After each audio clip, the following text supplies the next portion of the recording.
Quero saudar a você com a paz do Senhor Jesus. Sexta-feira e estamos adiante de nós com um texto que a mim pareceu complicado. Vamos ver se nós conseguimos desenrolar juntos. E está em Lucas capítulo 12, vamos estar terminando este capítulo hoje. Estamos dando sequência à leitura do Evangelho de Lucas, neste devocional do Simply Pentecostal. Já passados 5 meses desse devocional, assim que se você está conosco desde o princípio, glória a Deus por isso, estamos firmes e fortes. Se você vem chegando neste caminho, bem-vindo a você. Que Deus abençoe a cada um que se alegra na leitura e na meditação da palavra de Deus. Portanto, Lucas capítulo 12, versículos 54 ao 59, que termina, este capítulo diz assim: E dizia também à multidão: Quando vedes as nuvens que vêm do ocidente, logo dizeis, lá vem chuva, e assim sucede. E quando assopra o sul, dizeis, haverá calma, e assim sucede. Hipócritas, sabeis discernir a face da terra e do céu. Como não sabeis então discernir este tempo? E por que não julgais também por vós mesmos o que é justo? Quando, pois, vais com o teu adversário ao magistrado, procura livrar-te dele no caminho, para que não suceda que te conduza ao juiz e o juiz te entregue ao meirinho e o meirinho te encerre na prisão.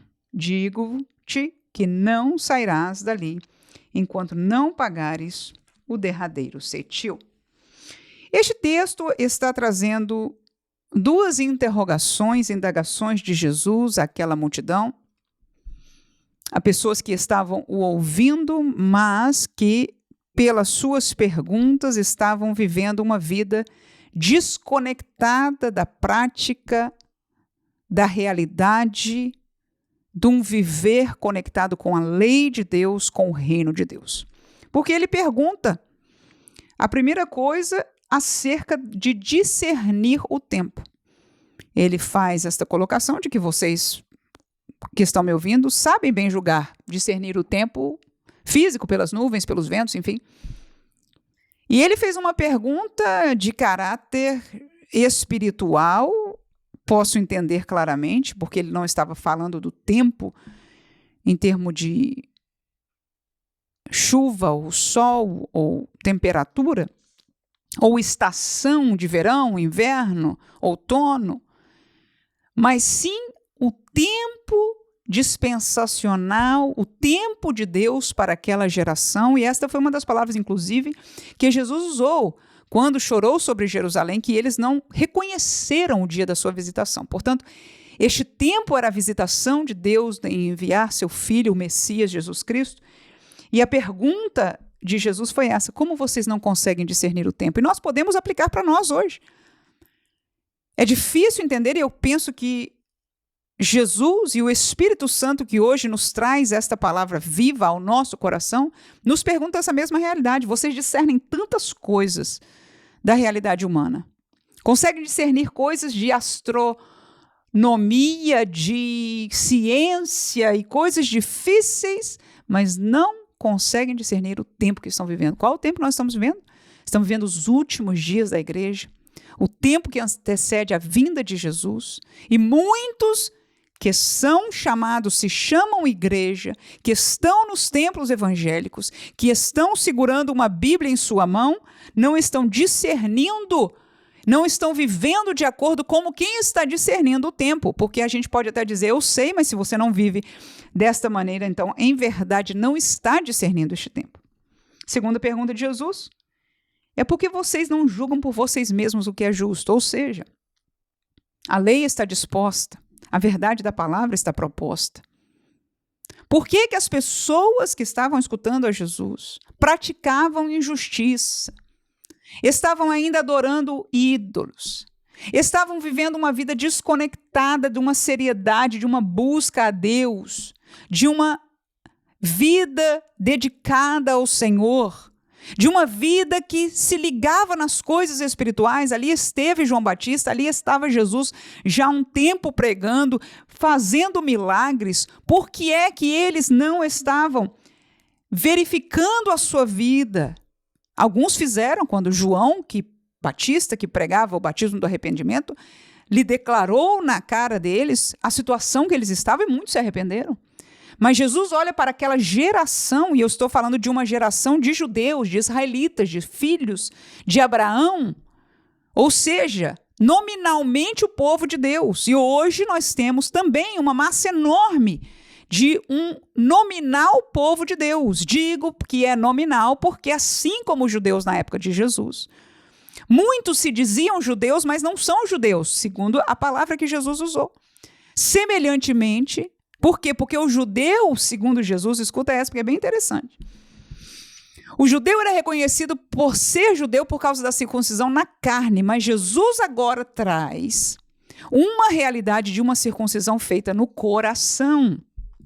Filhos de Abraão na fé. Claro que era complicado para os judeus da época entenderem esta realidade, mas nós temos mais facilidades, mas com isso eu quero somente usar para aplicar para nós neste dia, de que nós não somos chamados para sermos crentes nominais, mas sermos crentes verdadeiros, transformados. E a pergunta ainda vale para nós. Por que nós não julgamos a realidade do que é justo na nossa vida? Por que nós não estamos tendo capacidade de entender se o caminho que nós estamos trilhando é o caminho de servo de Deus, de serva de Deus, ou se estamos caminhando como o mundo? Porque a verdade é que nós vemos no meio dos crentes nominais uma mundanização que é de espantar. E eu imagino, se Jesus estivesse aqui, se não seria a reação dele semelhante à que ele teve no tempo que ele esteve aqui com Israel. Imagino que sim. A terceira e última parte desta passagem, aqui para mim foi mais difícil, trata-se de um conselho de Jesus, que ele disse, olha, se você vai caminhando com o seu adversário, ou seja, alguém que tem alguma coisa contra você, tenta acertar as coisas com ele no caminho, para que ele não vá ao juiz, e o juiz é o magistrado, ou seja, uma liderança maior sobre a comarca, e dali você acabe sendo metido na prisão, porque você não vai sair da prisão até ter pagado toda a sua dívida. E eu me lembrei de que algumas pessoas, algum pensamento religioso, usa este texto como uma prova de que haverá um pagamento por pecados até que os pecados sejam pagos. Nomeadamente um purgatório onde se paga por sofrimento os pecados vividos até que sejam pagos os últimos pecados e a pessoa possa se livrar daí. No entanto, não é isto que Jesus estava falando. Não há lugar na Bíblia que dê posição, permissão escriturística de um lugar intermediário para purgar pecados. Este texto definitivamente não é suficiente, claro que pode ser sugerido, mas não é suficiente porque não há outro lugar na Bíblia que coloque, até porque, para nós entendermos este texto, eu vou levar você a Mateus. Porque é este texto escrito com outras palavras, mas você vai ver a semelhança do contexto e entender do que é que Jesus estava falando ali. Mateus capítulo 18, a partir do versículo 23, Jesus conta uma parábola. Ele diz, o reino dos céus pode comparar-se a um certo rei que fez conta com seus servos. O título é a parábola do credor incompassivo. E aí este rei teve piedade de um homem que devia muito dinheiro para ele e perdoou a dívida dele. Porque o homem chorou e pediu e etc. E o rei lhe perdoou. Agora, este servo, veja a semelhança do vocabulário, da colocação e tudo. Este servo encontrou, depois de perdoado, um outro amigo que devia a ele pouca coisa. E o que ele fez? Perdoou o amigo, já que ele saiu perdoado? Não. O que ele fez? Ele falou para mim que você me paga agora, eu te meto na prisão. E foi isso que ele fez. O amigo pediu, rogou, não tinha como pagar, pediu que desse tempo. Ele nem pediu perdão, ele pediu desse tempo, que ele pagaria tudo. Mas aquele homem fechou o seu coração, pôs o amigo na prisão, só que alguém viu. Alguém viu e foi contar ao rei o que ele fez. E o rei se indignou, com certeza, pela injustiça que fez. Versículo 32 em diante diz, então, o seu senhor, chamando-o à sua presença, disse-lhe, servo malvado, perdoei-lhe toda aquela dívida, porque me suplicaste. Não devias tu igualmente ter compaixão do teu companheiro? Como eu também tive misericórdia de ti, e indignado, o seu senhor o entregou aos atormentadores, até que pagasse tudo o que devia. assim vos fará também meu Pai Celestial, se de coração não perdoardes cada um a seu irmão as suas ofensas. Então, o contexto desta colocação de Jesus de ser levado a juízo está no contexto de o perdão de um para com os outros. Então, voltando ao nosso texto de Lucas capítulo 13, o Senhor nos chama a atenção de que durante a caminhada da nossa vida vamos nos acertar uns com os outros, pedir perdão, nos livrar do peso do pecado um contra os outros, das mágoas um contra os outros. Não é assim um texto que dizia, quando você tem algo com seu irmão, não venha trazer a oferta ao altar, antes te reconcilia com teu irmão primeiro e depois traz a oferta, porque senão a tua oferta não vai ser aceita. Jesus também disse, se vocês não perdoarem os teus irmãos, o que vai acontecer é que eu não vou perdoar vocês. Então, estas colocações dessas passagens juntas mostram para nós de que se nós não nos acertarmos neste relacionamento uns com os outros, no sentido de verdade, de coração, como diz o texto de Mateus, é Jesus dizendo da mesma maneira, liberarmos a pessoa da culpa através do perdão, então nós também não estaremos livres da nossa culpa. E, portanto, haveremos de ser julgados. Claro, no sentido da história que foi contada, veja, por favor. Faz sentido de dizer até pagar. Você vai para a prisão até pagar. Mas como é que a pessoa vai pagar lá se não pode trabalhar? Me diga, por favor. Não pode.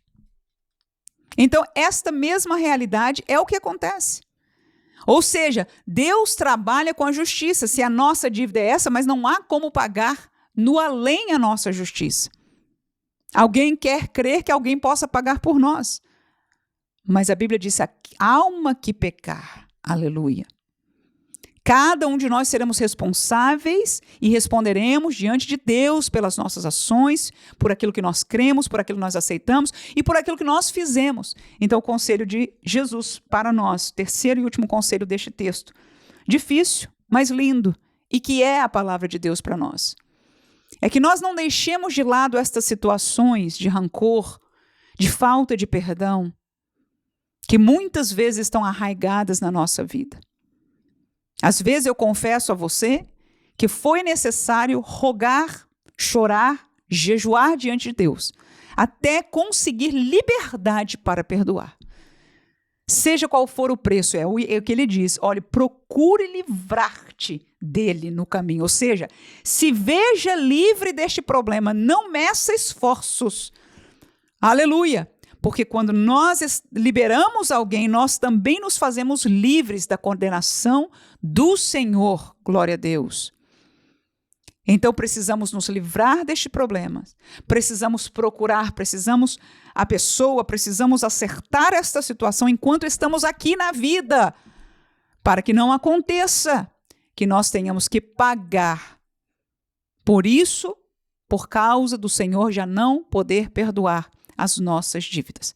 É uma realidade muito difícil de aceitar, mas a justiça de Deus assim nos ensina.